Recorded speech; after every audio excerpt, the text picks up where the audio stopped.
Hey everyone, this is Bulbatrainer. I wanted to thank all of my subscribers and the comments on my last video. It really means so much to me. If you're not subscribed, I would appreciate your consideration.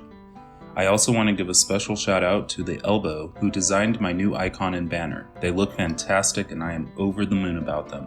Check out his Fiverr account down below if you'd like a design of your own. You will not be disappointed. I really appreciate it, man. Thank you. I want to continue with these alternating weeks of videos, where 1 week will be a list and the next a theory, which means that this video will be the former and next week will be a discussion/theory on the origins of Poké Balls. I also don't want to fall into the habit of just listing off my favorites of elemental types. Even though those type of videos have their own charm, I want to change up my lists a tiny bit from time to time. This week's video was inspired by the recent discussions on Twitter regarding good and bad generations. I've seen a lot of people show disdain for the latest two generations, and also a lot of hate for the Gen 1 games and designs, so I thought I'd find the middle ground on this one and make a video on my favorite regional forms. Almost all of the regional variants are from Generation 1, and all of those forms happen in the two latest gens, so I view them as kind of a bridge between those of us who have been trainers for decades and those who are just starting out on their journey. Welcome aboard. This video will only deal with regional forms.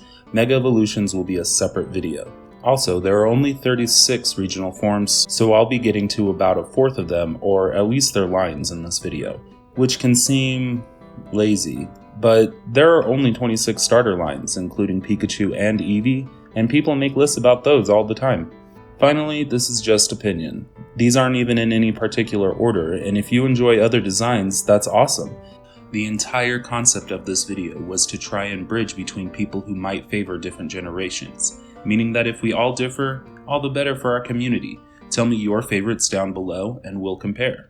With that out of the way, let's dive into my list for 10 best regional forms. Number 10, Alola and Meowth.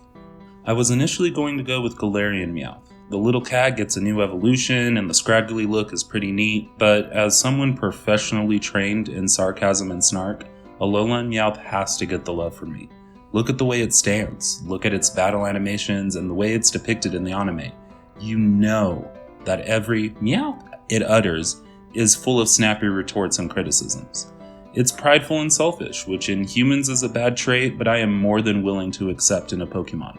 After all, the Meowth we all know and love hasn't always been a saint himself, but we accept him, and can certainly accept his darker Alolan counterpart. Adding to the dark typing made an already cool Pokemon even better too.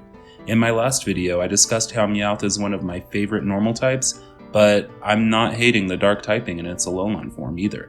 It's always refreshing to have more dark types in the games, and even though I'm a bit on the hesitant side in including Alolan Persian here for design alone, the typing made sure I had one on my Alolan team. Number 9, Galarian Weezing. I'm not going to lie, I've never really liked Weezing. Not that it doesn't have a decent design, but I mean, I've been more partial to Grimer in terms of pollution-based Pokemon. And anyways, neither family is one you'd really want hanging around. Their designs, whether you like them or not, contain some dangers, and I don't think you'd want one in your city, let alone your house. A lot of Pokemon conceal dangerous elements, but Weezing isn't something that can just be contained. It leaks bad-smelling air and poison. But its counterpart in Galar does the opposite. It takes in harmful gases and expels clean air. Contrary to its Cantonian counterpart, say that 5 times fast. It's absolutely a Pokemon you'd want in your house or city, flying around sucking up all the bad air and releasing purified goodness. Its design is also spot on. It looks like a little gentleman with its color change and top hat looking chimneys. Is that the right word? As Galarian Weezing, it gained a weakness, but also an immunity, which is a bonus in my book, and its possible levitate even strips one of those away. I'm not going to pretend it's the most useful Pokemon competitively, but it's not terrible either. And this is mostly about design anyways. Top hats may no longer be in fashion, but if it's good enough for Weezing. Number 8, Alolan Marowak. I already love Marowak. Look forward to seeing it when I list ground types, but Alolan Marowak knocks it out of the park for me. Let's start with the design. Possibly inspired by Fire Dancers, it just looks badass. with the ethereal fire adding a nice accent to an already tough-looking Pokemon. There's an expansion to the lore about Cubone's mother, and even though I have some issues with that entire ball of wax, it's an interesting touch to have her become unquenchable flames. Alola and Marowak also has something more in its lore. They dance to mourn their dead, which may point to religious belief. I absolutely have a video planned. Which is something that seems to be pretty rare amongst Pokemon themselves.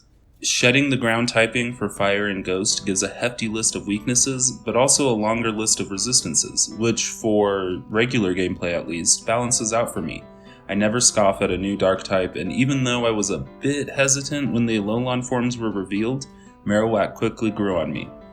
Let's just hope it keeps that eternal misery-causing fire away. Number 7. Galarian Moltres.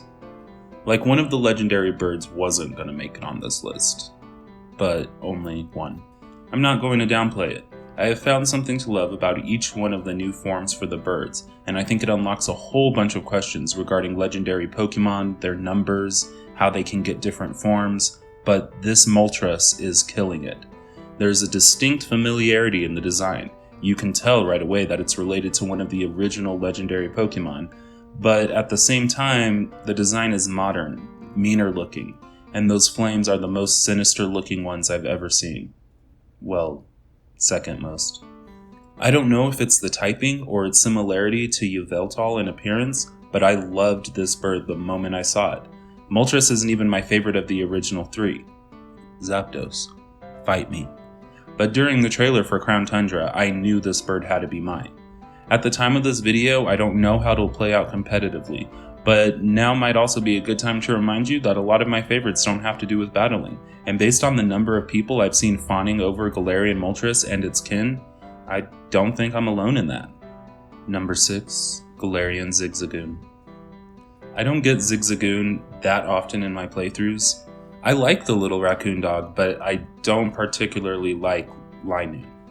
And since I've never played a no evolution playthrough, I never kept one around for too long. Galarian Zigzagoon, on the other hand, will eventually turn into Obstagoon, who in my opinion is way more likely to end up in my party. I may have grown up on a weird mixture of Marilyn Manson and Utada, but at least half of that stage was set by the glam rock icons of Kiss and David Bowie, and it's not hard to see that they also set the stage for this Galarian family. Some people may call it a gimmick, but I have nothing but love for the new designs and evolutions of this family, and even Linoon looks a little bit better in my book. As always, the type change-up was refreshing, and even though there's that pesky double weakness to fighting, as long as you keep on your toes, it's nothing too insurmountable. Overall though, I already thought Zigzagoon was cute, but in its Galarian form it only became more adorable. I think anyone who did grow up with Kiss would be proud of the little rocker. Number 5. Galarian Slowbro. The Slowpoke family gets a lot of love sometimes. At the time of writing this, we've just been introduced to the new Galarian form of Slowbro, and there's supposed to be a Slowking in Crown Tundra. And I'm not hearing too many people complaining. Slowbro is one of those Pokemon that I can't help but be attached to. If you've ever had any animal companion, you'll know that sometimes they can be a bit dopey. But we love them anyways. It's part of the reason why we love them. That energy is personified in Slowpoke and Slowbro, and I think it's why Galarian Slowbro was so well received. How are you gonna hate the bro? The new design looks cool, changing up Slowpoke's golden accents to ones of purple to match the poison typing, and a new signature move that is one of only 3 as of this video that can change damage categories, and the only one not limited to a legendary. The concept of the Shelter moving to its arm accounts for this move, but also continues the trend of moving the symbiotic Pokemon around on a Slowpoke to make evolutions, and I mean that in the best possible way. If they run out of new targets for Shelter to clamp on though, I'm sure we'll rest easy, knowing Galarian Slowbro is out there, itching to smash something with his arm. Number 4. Alolan Ninetales. Ninetales is the majestic Pokemon you want by your side. You want a lore-based Pokemon? There's plenty here. You want a cute pre-evolution? Look at that face. You want to cool off rather than warm up? Then climb the mountains of Alola, where it's said that a special type of these Pokemon reside. If you ask 100 Pokemon fans which the worst type mechanic-wise is, you'll get a broad array of answers, but I'll bet Ice will be tied with Bug or Rock, and also pretty high up there. It's not exactly a perfect spread, but it has its uses. And Alola Ninetales took its original concept and paired it with the type really well in my opinion. Turning fire into ice may not have been anyone's initial instinct in terms of mechanics, but you can't fault the design itself for looking bad, and I'm sure anyone lost in the mountains wouldn't scoff at the idea of this once worshipped Pokemon coming to their rescue. Number 3. Galarian Farfetch'd. Farfetch'd has always been underwhelming. It's based on a proverb and is rare, but it's not like it got a ton of play. It was far-fetched that you'd want to use Farfetch'd. I swear that'll be the only time I ever do that. But Galar gave it a bigger onion, and a buffer version was born. The main reason this Pokemon is viable now is because it has a new evolution, but while still having virtually the same stats, the type and design change-up was really well done in my opinion. Maybe it's just me, but I think it looks like it knows about the decades of slander its Cantonian form received, and it's come for payback. I also really like the unique way it evolves too, with the critical hit requirement finally making the leak as a held item useful, and all around being something new for the franchise that may inspire more special requirements for evolution in the future. While still not great on its own terms, Galarian Farfetch'd is now definitely more sought after. For more than food, that is. Number 2. Alola and Raichu. There are 3 types of Pokemon fans. Those who don't care for Pikachu, those who care for Pikachu as the catalyst to get Raichu, and those that like to keep Pikachu just the way it is. I fall into that last category, like a certain resident of Palatown that we all know and love. I cannot recall having a Raichu on my team for more than a few hours, and I am a die-hard Pikachu fan. It's even something of a nickname for me at work. Raichu has its fans, and there's nothing wrong with that in the slightest. It's just not a party I saw myself joining. Until the reveal trailer for Alola and Raichu.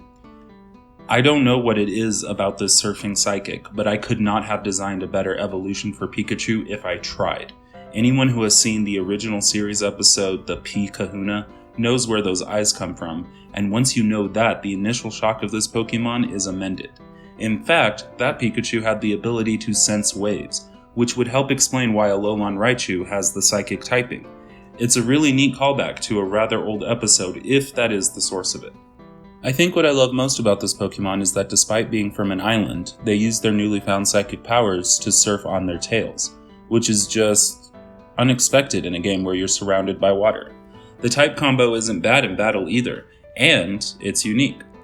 I don't know how pancakes can make someone psychic, or indeed what it could be referencing, but maybe it doesn't need a deeper reason. Maybe it's just a neat bit of lore explaining the form difference. Overall, this Pokemon's design and typing make it my favorite Alolan form, without a doubt. Number 1. Galarian Yamask.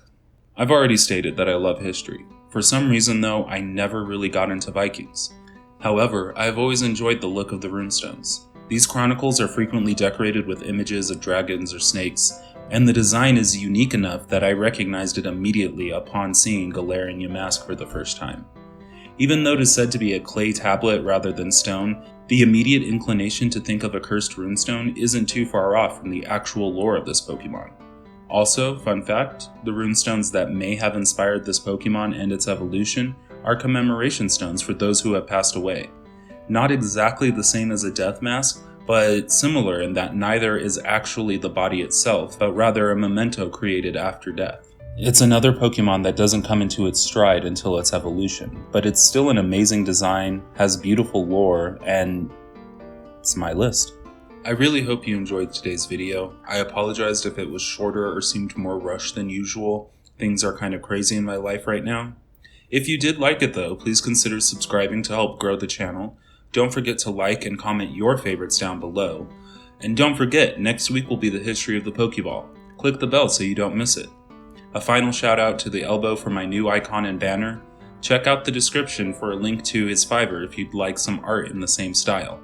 I will see you all next time, and stay safe.